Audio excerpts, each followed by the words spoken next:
Since its introduction, Toyota has sold more than 700,000 CHRs in Europe. It's proven to be an incredibly popular model for the brand.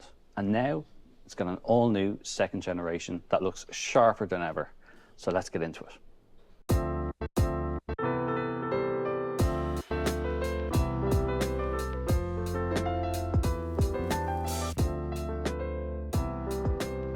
It's very distinctive from the front with this kind of claw C-shaped design on the daytime running lights and the headlights. It's similar to what we've already seen in the new Prius model, and it's got a whole edgier look that's similar to what we already have seen also on the BZ4X. This is a whole new era of design for Toyota, and if you remember a couple of years ago, Toyota-san said no more boring cars. Well, this is proof of that. This looks very, very striking, especially in this contrasting black segment here on the front, extending all the way across the grille. Works really well, especially against this silver paintwork. But it's when you come around the side of the car that you see how dramatically different the CHR now is. You can get up to 20-inch alloy wheels, and you've got that contrasting black roof and door mirrors as well. Door handles, they now sit flush and they pop out when you unlock the car, but really it's the bodywork on the side that makes this car look so different now. You've got these really sharp angles coming back from the front wheel arches, that line that comes all the way through the car here, but really it's the back half of the car where it looks just so different. Like what we've seen in the smaller Igo Cross, you know, have this kind of black bisecting colour that really covers the whole back end of the car. It looks very, very striking, really makes this car stand out. Around the back, you've got a light bar that runs all the way across the full width of the car, including Toyota CHR badging fully illuminated as well when you unlock the car.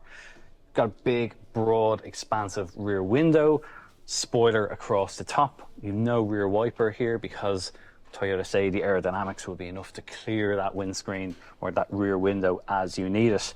And it's all black from behind here because this is the one that has that bisected colour. Now, the boot space has also slightly improved on the CHR as well now, which was one thing that was a little bit of a hiccup on the last one.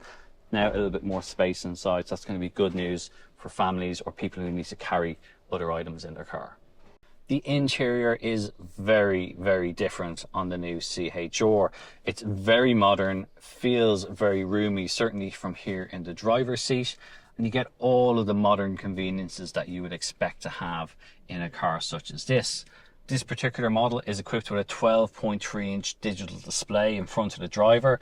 All the layout is very simple. It's very easy to configure as well, so you can have it whatever way you want. There's also a color head-up display in front, and you've also got a driver-facing camera system here on top of the steering column that'll keep an eye and make sure that you're paying attention. It's one of the new ADAS systems that's now being rolled out.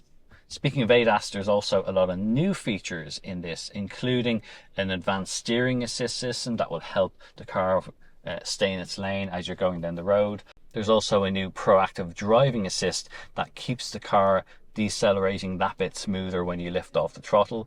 There's also a new system that will prevent you from suddenly accelerating if the car detects that there is the potential for a collision ahead.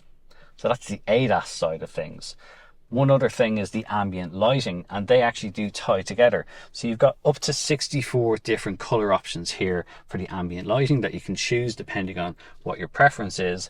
But if you have an ADAS system that's going to activate, for example, if you go and open the door and it detects that there's a cyclist coming behind you, it will flash red. It will give you a visual cue that something is wrong as well. That's also another way that the design now marries with the ADAS systems. What else have you got? Well, you've got a very nice 12.3-inch display here in front of you. It runs Toyota's native infotainment system, but you've also got wireless Apple CarPlay and wireless Android Auto available there too. You can have your phone resting here on a wireless charging pad, and you've got other nice features as well. You've got the air conditioning vents right here in the center just below the screen. Very easy, nice physical controls for those as well. That's a good thing. We don't want to have everything on a touchscreen, so it's very nice to be able to adjust all those things at the touch of a button. You've also then got a lower section of buttons as well next to the USB-C charge port that includes a heated windscreen. You've got a heated steering wheel, and your park assist and your camera systems are all in there too. There's a nice small drive selector here as well on the center console. You've got 2 cup holders, you've got an electronic handbrake, and you've got an EV mode as well as a selector for the different drive modes. The overall look and feel is very modern in here. Toyota has really improved its game over the last couple of years with the quality of the materials that it uses in its cars. And that's the same as well of the seats. These are GR specific seats, and they do really hold you in place quite well. They're very comfortable. They've got a very nice material feel to them as well. And Toyota is really pushing now to have much more recycled materials in its cars as well. So a lot of these seat materials are made from recycled plastic bottles and various other things like that. So it's again tying into the fact that car makers are now trying to use more sustainable ways of putting more materials from recycled areas into their cars. In the rear of the CHR, it's now a more comfortable experience than its predecessor. Getting in and out is much easier thanks to those wide door angles, and once you're in here, you've got pretty good amounts of head and knee room. I've got plenty of space up here for my head. Now this version doesn't have the panoramic glass roof, but even that new panoramic glass roof that is an option on it does away with having a sun blind in it because it has specific infrared coating on it to help keep the heat out. And that lack of a sun blind also means that you gain 30 millimeters back in headroom. So that's a good thing if you do opt for the glass roof. I've got pretty good amounts of knee room here as well for this sort of category of car. For reference, I'm about 5'8", and this driver's seat is set for my usual driving position. So I'm sitting behind myself if I were driving, to give you a reference of what it's like. And thankfully I can get my feet in underneath the seat in front as well. There's plenty of room there. Middle seat, as always with these cars, is a little bit compromised for space, but it's not too bad. A third adult will fit in here, even if it's just for a short journey. And you've got a USB-C charge port there on the back of the center console too. The seats also have pockets in the back of them. There's a cup holder made into the armrest here as well. And you've got your electric window switch and a coat hook here as well. So plenty of practical features in the back of the CHR. Toyota will offer a range of different hybrid options with the new CHR. It will start with a 1.8 litre hybrid that will be followed by a more powerful 2 litre hybrid, and that 2 litre hybrid will also be offered with an all-wheel drive version as well. So we'll be able to have all-wheel drive with this. The extra one then is a plug-in hybrid version, which again will use a 2 litre engine but will have a larger battery, and that will give upwards of 66 kilometers of driving range. It's a similar setup to what we've already seen in the new Prius, and that will give this car added EV driving range. Now, I could tell you all about how the CHR looks and what I think of it, but what better man to talk us through it than Elvio, because Elvio is the project lead on this car. You're responsible for why this looks the way it looks, so maybe you can talk us through how this is so different from the last CHR, and maybe what you've enjoyed doing or what was a challenge with this car, because it looks very striking is the word I would have to use. Thank you very much. Well, we have to go back a few years ago when the first Toyota CHR was introduced. Toyota-san say, no more boring cars. Okay, you say, and we do it. And then the first CHR generation was so nice, so well appreciated, a little bit controversial to some extent, but it was really a change of pace for Toyota. When the second generation has to be on the market, what do? We do it better, but a little bit more refined. Always strong, always striking, always looking for a customer who wants to be different, but with a little bit more sophisticated taste. And then this is the result. So, I mean, the front, first of all, is really what catches your attention with the way the lights go up, kind of up the bonnet and up the wing here. Where did you get your inspiration for this, or where did you, what sort of made you create a face like this? Well, the face of the vehicle is the one that will catch your customer experience. And then we come with this idea of this C-shape or hammerhead design concept, which you can see also in the future Toyota. But of course, we wanted to be integrated better in the shape, not only this single element. How can we integrate this part in all vehicle, in the fender, to create this strong muscular attitude? And then the lamps are just cut into it. And of course, we want to go even more forward. And then why not integrate these lamps with this design element that we call internally, please don't write it, we call the mustache. The mustache. During the development, everybody had a different idea of this. What about this piece? Well, yeah, the mustache. And then, okay, let's call it the mustache. These nicknames. Yes. And our ready idea was how to integrate this sophisticated shape, keep it strong in harmony with all the vehicle. But also, I mean, you guys have to incorporate a lot of other things. It's not just how it looks. You've got to incorporate all your driver assistance systems, Indeed. parking sensors and all that kind of stuff. So all that must be a little bit tricky to try and make everything fit and everything work. Indeed. There was a lot of negotiation with the engineers because everything has to work and everything has to be reliable. Of course, the engineers, with them we had a lot of discussion, but there was such a strong support that seldom happened in a vehicle like this, because we had to keep the design intention as a priority. Design sells. You say that, and then I want to come around to the side of the car, because this is where we see a lot more of the design of this car.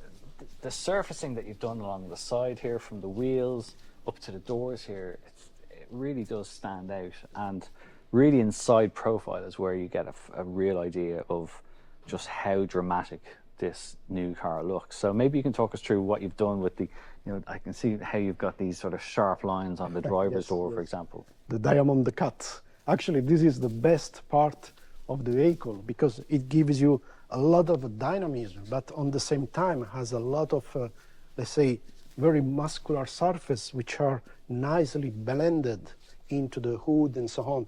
And you can see this is a strong tapered line, make it much more lighter, much more dynamic. It's quite a big car, but doesn't look big, and this is so important.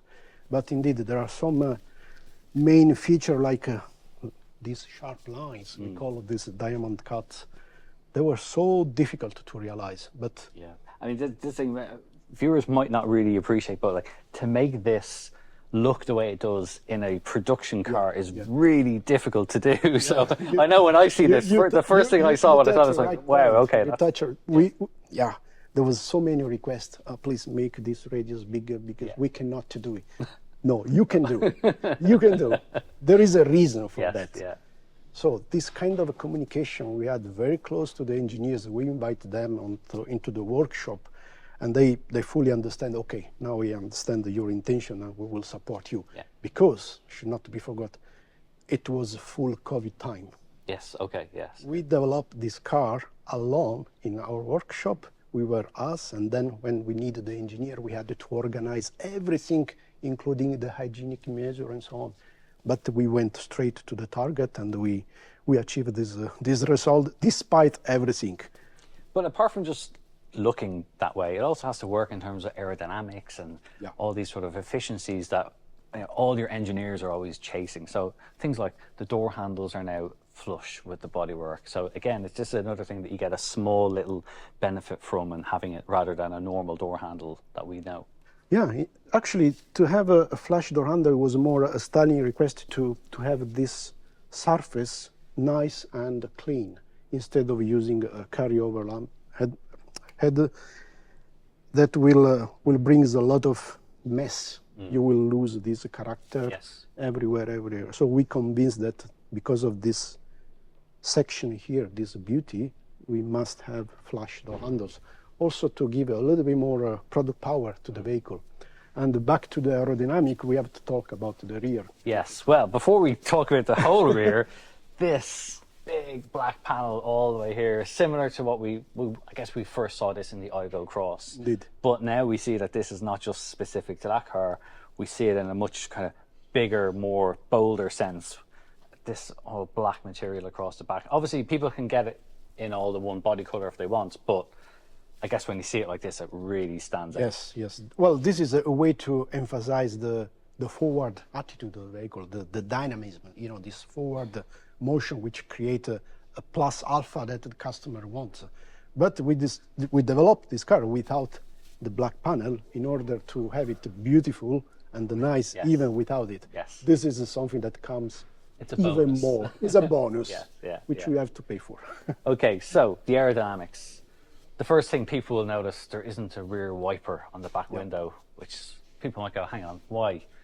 So I guess it's because of the aerodynamics, right? It's not necessary to have a wiper there. As soon as the car moves, even at low speed, there is no water that will drop on it.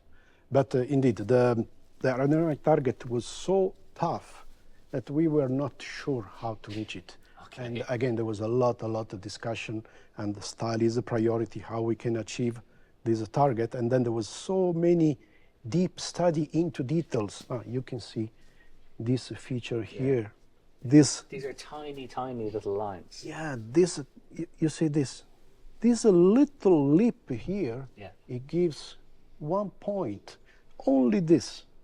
And it's not done alone, because this has to be made in combination with this angle, with this sharp line here, to find the perfect balance of what the styling wants and what aerodynamics has to achieve. It was a very, very, very tough work. But again, same for all the parts of the vehicle, thanks to the cooperation of the aerodynamic engineer, who really understand the styling intention, we could achieve this result. I also noticed you now have the CHR badge illuminated. Yeah. Which, is this a first for, I don't think I've ever seen a Toyota that had its badge fully illuminated. Yes. Well, we wanted to eliminate the badges as much as we can, but of course we have to keep the name. And instead of putting something here or here, we decided to go for this. And as soon as you get close to the car, it's illuminated. It's a kind of a welcome scenario that works very, very well. Elvio, you've clearly been very busy during the last couple of years making this car. Do you have any one bit that's your favorite element of it? Well, definitely is this part here. If you see from that point of view, you will see the plan view of the car that gets into the body, and then again it comes out. It gives this muscular attitude, and then the rear goes straight. This type of architecture is not so easy to get, but we spend many hours in this area, how to make this surface strong but sophisticated. That was really the target, because all marketing team wanted to have this ideal customer. Andrea, is a high-tech person, is very sophisticated, is not a youngster, of course he's still young, but he wanted something more compared to the previous generation. And I think he has it. Well, I don't think you're going to get a better description of what the CHR is like than what we've gotten off Elvio. Thank you very much. You're welcome. Really appreciate it. Thank you. You're welcome. Thank you. So that's our first look at the new Toyota CHR. If you want to know more about it, head over to our website. It's CompleteCar.ie. You'll find it linked in the description below, and it's a great resource for finding your next new car.